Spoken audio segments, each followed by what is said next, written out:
여러분, 우리는 긍정적인 마인드를 가지는 것이 우리의 삶에 얼마나 큰 영향을 주는지에 대해서 수없이 많은 이야기를 들어왔습니다.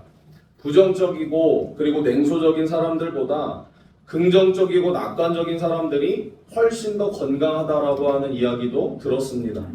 또 병에 걸렸더라도 긍정적이고 낙관적인 성격을 가진 사람들이 치사율이 훨씬 더 낮다는 이야기도 많이 들었습니다. 어떤 연구 결과를 인용하지 않더라도 매사에 따뜻한 마음을 가지고 긍정적으로 세상을 바라보면 우리의 삶이 훨씬 더 기쁨으로 가득하고 또 풍성함과 여유를 누리게 된다는 것은 우리의 모든 경험을 통해서도 우리가 알 수 있습니다. 물론 그 긍정의 힘이 신앙을 대체할 수는 없지만 신앙 역시 긍정임을 우리는 기억해야 합니다. 바꿔 말하면 신앙인은요, 매사에 긍정적이고 낙관적인 관점을 가져야 한다라고 하는 거죠. 오늘 본문은요, 예수님께서 변화산에서 내려오신 후에 처음 맞이하는 사건을 기록하고 있습니다. 베드로와 야고보와 요한 이 세 명의 제자들을 데리고 변화산에 올라가신 사이에 산 아래에서는 어떤 일들이 있었냐?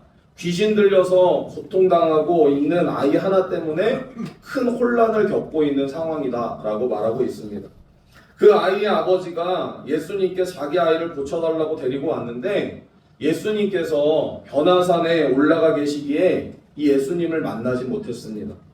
예수님이 계시지 않자 아마도 이 아이의 아버지는 제자들에게 자신의 아이에게 귀신이 들린 것을 그 귀신을 쫓아내어 달라고 고쳐달라고 부탁을 했을 겁니다.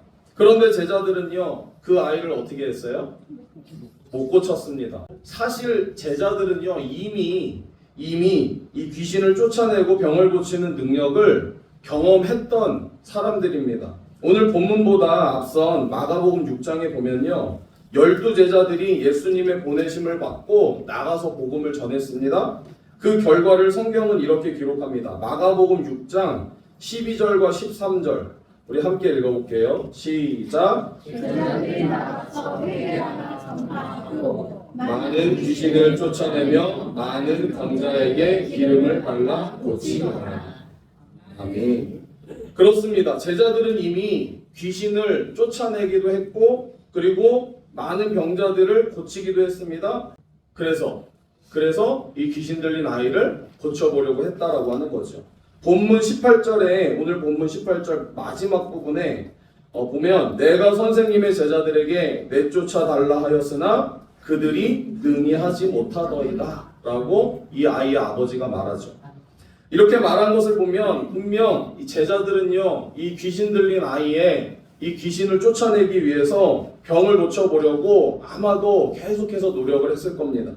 그런데 안타깝게도 그 귀신을 쫓아내지 못했고 또 병을 고치지 못했습니다. 그리고 그것 때문에 제자들과 서기관들 사이에 변론이 생겼다라고 기록합니다. 본문 14절에 보면요, 서기관들이 그들과 더불어 변론하고 있더라 라고 하는 이 말씀. 여러분, 여기서 말하는 이 변론하다라고 하는 말은요, 논쟁하다라고 하는 뜻을 가지고 있어요.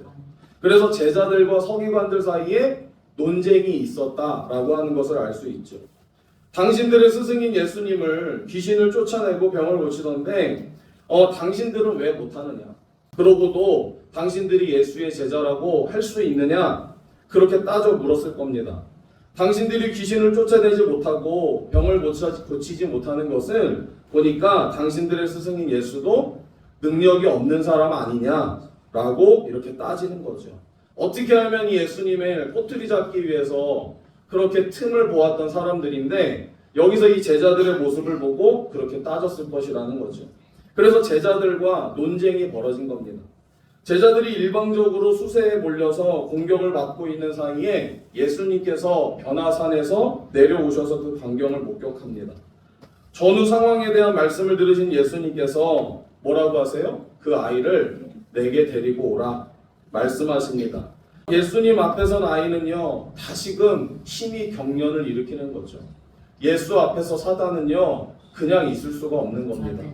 참으로 안타까운 모습이 지금 예수님과 제자들 앞에서 펼쳐지고 있죠.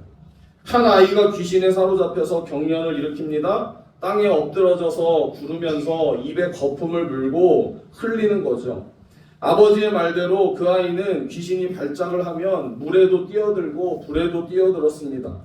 그러니 아이의 몸이요 온전할 리가 없겠지요. 온몸에 상처가 가득하고 화상을 입었고 얼굴에는 괴로움으로 인해서 일그러질 대로 다 일그러진 모습일 겁니다. 온몸에 고통이 가해지자 아이는요 소리 높여서 울부짖습니다. 고통으로 인해 아우성을 치는 그 아이를 바라보는 사람들 역시 아픈 마음으로 아이를 안타깝게 바라보는 거죠. 그러나 그 아이를 위해서 뭐를 아무것도 해줄 수 있는 것이 없었습니다. 오직 예수님만 주님만 바라볼 뿐이었다라고 하는 거죠. 그 긴박한 상황에 아이의 아버지가 소리를 칩니다. 22절 하반절에 보면 한번 읽어볼까요? 무엇을 시작 무엇을 하실 수 있거든 우리를 불쌍히 여기사 도와주옵소서. 아멘. 무엇을 하실 수 있거든 우리를 불쌍히 여기사 도와주옵소서. 무엇을 하실 수 있거든 이 말의 의미가 무엇이냐? 이 아이의 아버지는요 왜 그렇게 말을 한 걸까요? 무엇을 하실 수 있거든 우리를 불쌍히 여기사 도와주소서. 이미 그 아버지는요 뭐를 경험을 했어요? 실패를 경험했잖아요. 누구로부터? 제자들로부터. 제자들이 아이를 고쳐보려고 노력을 했지만 고칠 수가 없었던 겁니다. 꽤나 오랜 시간 제자들이 아이를 고쳐보려고 그렇게도 애를 썼던 것 같아요. 그런데 결국은 아이를 고치지 못했습니다. 그리고 이제 예수님 앞에 다시 선 아이는요 발작을 시작하고 경련을 일으키는 거죠. 그 모습을 바라보는 아버지는요 가슴이 찢어지듯 아픈 겁니다. 한 가닥 희망을 가지고 이 예수님을 찾아왔는데 이 제자들로부터 아무런 정말 변화가 없고 고침이 없이 그렇게 실패를 맛보았죠. 그마저도 아무런 의미가 없자 낙심된 모습으로 아이가 발작하는 모습을 그저 지켜보기만 했었어야 했다는 겁니다. 뭐라 말로 표현할 수 없을 정도로 아버지의 마음은요 굉장히 고통스러웠습니다.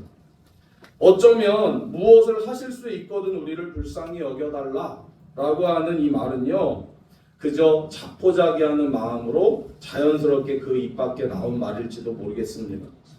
예수님께서 고쳐주시리라는 확실한 기대도 이 아버지에게는 없습니다. 제자들이 그런 것처럼 예수님도 귀신과 씨름을 하다가 못 고칠 수도 있겠다라고 하는 생각이 들었을지도 모릅니다. 지금 이 아이의 아버지에게는 두 마음이 동시에 꽈리를 틀고 있는데요.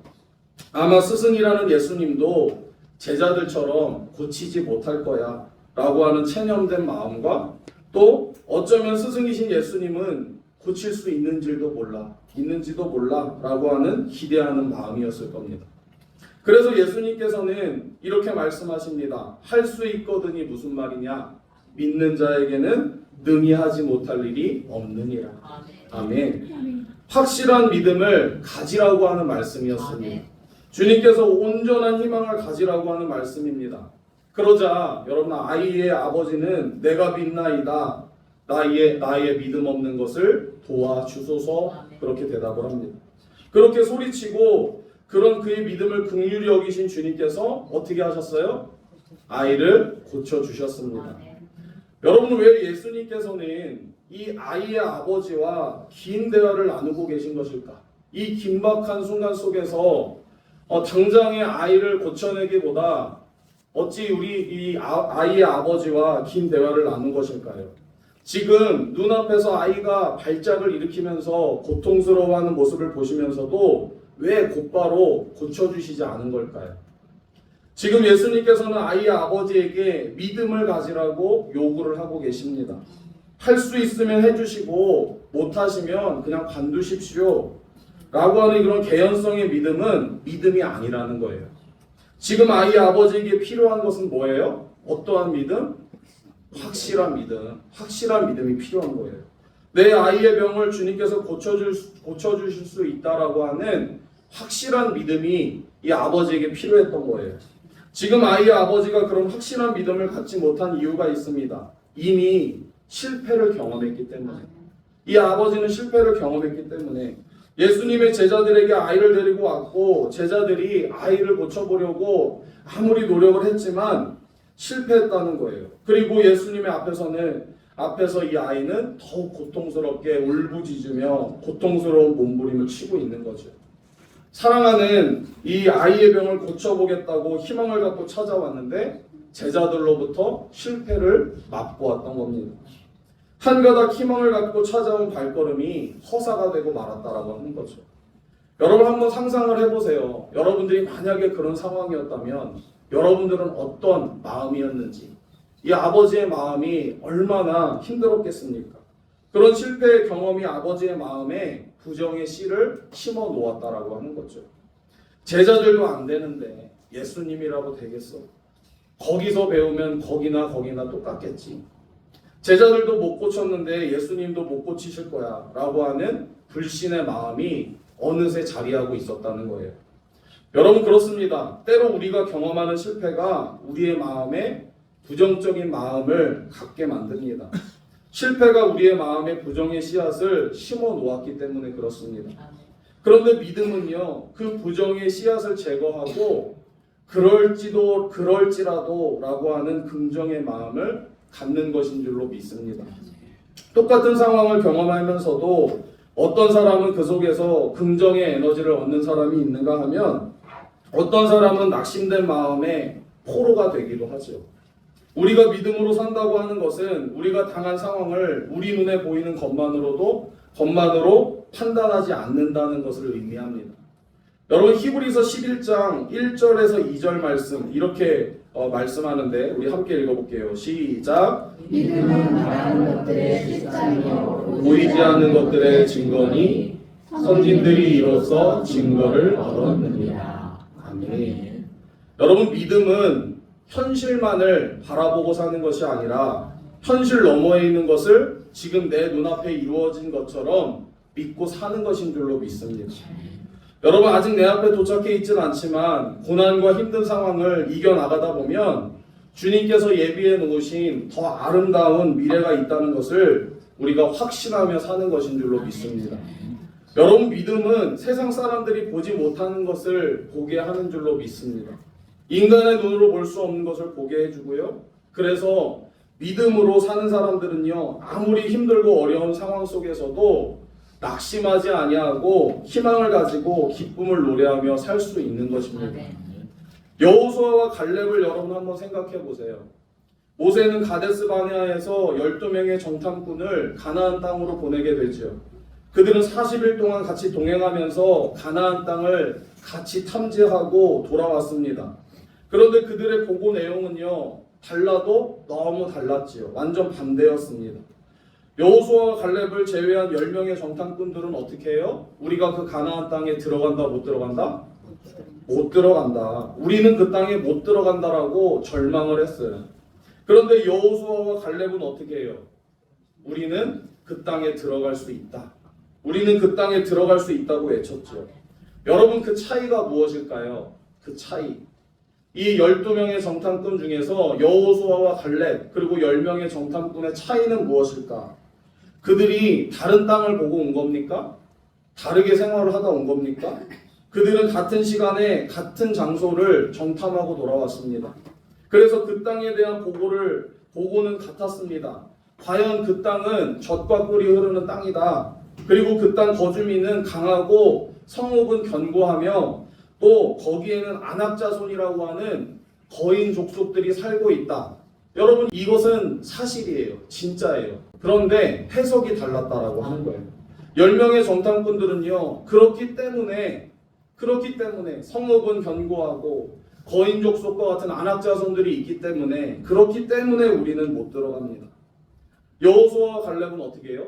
그럴지라도 우리는 들어갈 수 있습니다 라고 보고를 했다는 거죠. 차이가 무엇입니까? 다른 장소를 보고 온 것도 아니고 다른 시기에 정탐한 것도 아니고 그들은 모두 같은 시간 같은 장소에 있었고 같은 것을 보고 왔습니다. 그럼에도 불구하고 그에 대한 보고는 너무나도 달랐죠. 다른 것이 무엇이냐? 똑같은 사실을 보았지만 그것은 믿음의 눈으로 보느냐 그렇지 않느냐의 차이였다는 겁니다. 믿음의 눈으로 보니까 분명 들어갈 수 있습니다. 하나님께서 우리 조상들에게 약속하신 땅입니다. 하나님께서 우리와 함께 하신다면 아무리 거인이라 할지라도 거인보다 더 큰 족족이라 할지라도 그들의 성읍이 아무리 크고 견고하다고 할지라도 아무런 문제가 되지 않는 거죠. 하나님께서 우리와 함께 하시기 때문에. 그런데 믿음 없는 눈으로 바라보니까요, 막막한 현실만 보이는 거죠. 성읍은 너무나도 크고 견고해 보이는 겁니다. 우리 같은 오합지졸로는 성벽을 결코 무너뜨릴 수가 없을 것 같은 거죠. 거대한 안악자손 앞에서 서보니까 우리는 그저 그들 앞에 메뚜기 떼와 같이 그저 작고 연약한 존재일 뿐이라고 하는 거죠. 그러니 들어가겠다는 용기를 낼 수도 없을 뿐더러 들어가겠다는 희망조차 가질 수가 없었다는 거예요. 여러분, 많은 사람이 같은 상황을 보지만 그것을 바라보는 시각이 다 다르다라고 하는 사실입니다.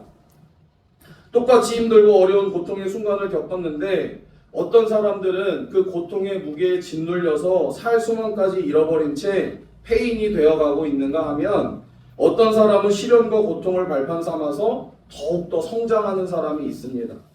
똑같이 실패를 경험했는데 어떤 사람은 실패는 성공의 어머니라고 생각하면서 다시금 일어서는 사람이 있는가 하면 어떤 사람은요, 실패가 자신의 무덤인 양 그 자리에 주저앉아서 영원한 실패자로 남는 사람이 있습니다.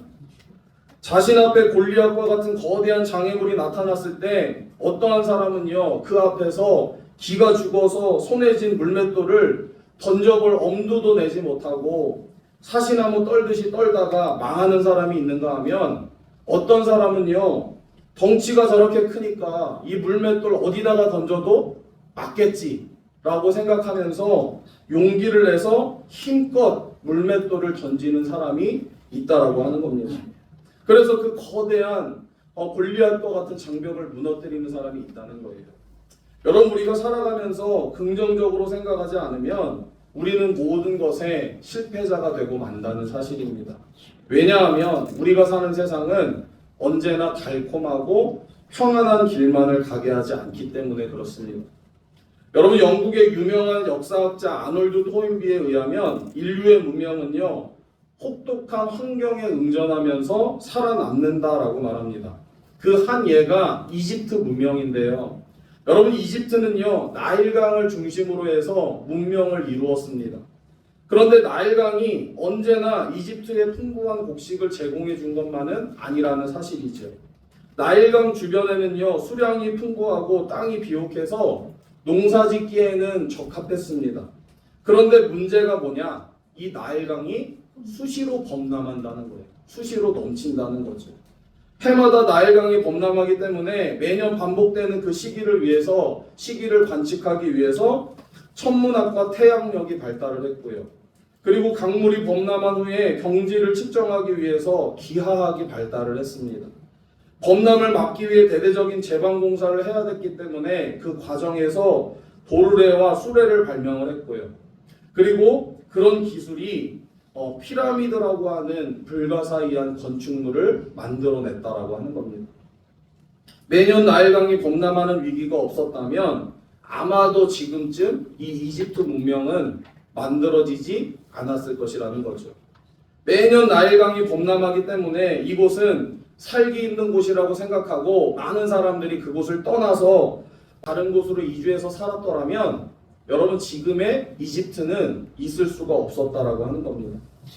결국 그 긍정이 그 모든 위기를 나일강의 범람이라고 하는 위기 속에서 그 모든 것을 이겨내겠다라고 하는 긍정이 결국 이집트 문명을 만들어냈다라는 사실이죠. 한 나라의 문명만 그런 것이 아닙니다. 여러분, 우리도 마찬가지라는 거예요. 특별히 믿음의 사람들은 더더욱 그렇습니다. 안 된다라고 생각하면 안 됩니다. 우리는 된다고 생각해야 될 줄로 믿습니다. 우리 옆에 계신 분들을 바라보면서 됩니다. 뭐가 네, 뭐든지 할 수 있습니다. 하면 됩니다. 네, 그런 긍정의 마음이 필요한 줄로 믿습니다. 여러분, 오늘 말씀에 보면 오늘 말씀처럼 이 12정탐꾼 중에 여호수아와 갈렙, 사실은 상황이 그렇게 썩 좋지 않은 상황이에요. 그럼에도 불구하고 이들은 할 수 있다, 하면 된다, 할 수 있습니다. 하나님이 우리와 함께 하시니, 하나님께서 약속하신 땅이니 할 수 있습니다. 우리는 할 수 없지만 하나님은 하실 수 있기 때문에 할 수 있습니다 라고 하는 고백을 한 거죠. 여러분, 이 이스라엘 백성들이 정말 이 부정적인 보고를 받고 나서 10명의 정탐꾼들이 그렇게 얘기했으니까 얼마나 정말 낙심이 되겠습니까? 통곡하면서 우리를 여기서 차라리 그냥 애굽 땅에서 그냥 살게 하지 여기까지 데려와서 우리를 죽게 하느냐 이거잖아요. 그때 하나님께서 이렇게 말씀하시죠. 민수기 14장 28절. 민수기 14장 28절 하반절에 너희 말이 내 귀에 들린 대로 내가 너희에게 행하리니 이렇게 말씀합니다. 무슨 말씀이냐? 못 들어간다고 말한 사람은요 어떻게 한다고요? 못 들어가게 된다는 거예요. 들어간다고 말한 사람은 들어갈 수 있다는 거예요. 여러분 실제로 어떻게 됐습니까? 출애굽한 1세대들 장정들 여호수아와 갈렙을 제외한 나머지 모든 사람들은요 광야에서 죽었어요. 결국 그 가나안 땅을 바라보지 못했다라고 하는 거예요. 여러분 그래서 우리는 할 수 있습니다. 할 수 있는 줄로 믿습니다. 여러분 우리 교회가 부흥될 줄로 믿습니다. 여러분들의 가정들이 좀 믿음의 가문으로 이루어갈 줄로 믿습니다. 아멘. 여러분 그런데 중요한 게 또 하나 있어요. 중요한 거. 그것은 우리가 긍정적인 마인드를 가지는 것만이 다가 아니라는 거죠. 모든 긍정이 다 신앙은 아니기 때문에 그렇습니다. 우리가 긍정적일 수 있는 것은요, 누가 우리와 함께 하시기 때문에? 하나님이 우리와 함께 하시기 때문에. 하나님을 신뢰하는 그 믿음이 우리로 긍정적이게 만듭니다. 하나님을 떠나서는 우리에게 아무런 힘도 없고요, 아무런 소망도 없어요. 그렇습니다. 우리가 삶을 긍정적으로 바라볼 수 있는 이유는 하나님이 우리와 함께 하시기 때문인 줄로 믿습니다. 하나님께서 우리와 함께 하신다면 때로는 고통의 순간이 찾아와도 긍정적일 수 있습니다. 고통은 하나님께서 우리에게 복을 주시기 위한 전초 단계임을 알기 때문에 그렇습니다. 때로는 우리 앞에 거대한 장벽이 우리를 가로막을지라도 우리는 절대로 낙심하지 않습니다. 우리와 함께 하시는 하나님의 도우심으로 그 장벽도 뛰어넘을 수 있음을 알기 때문에 그렇습니다.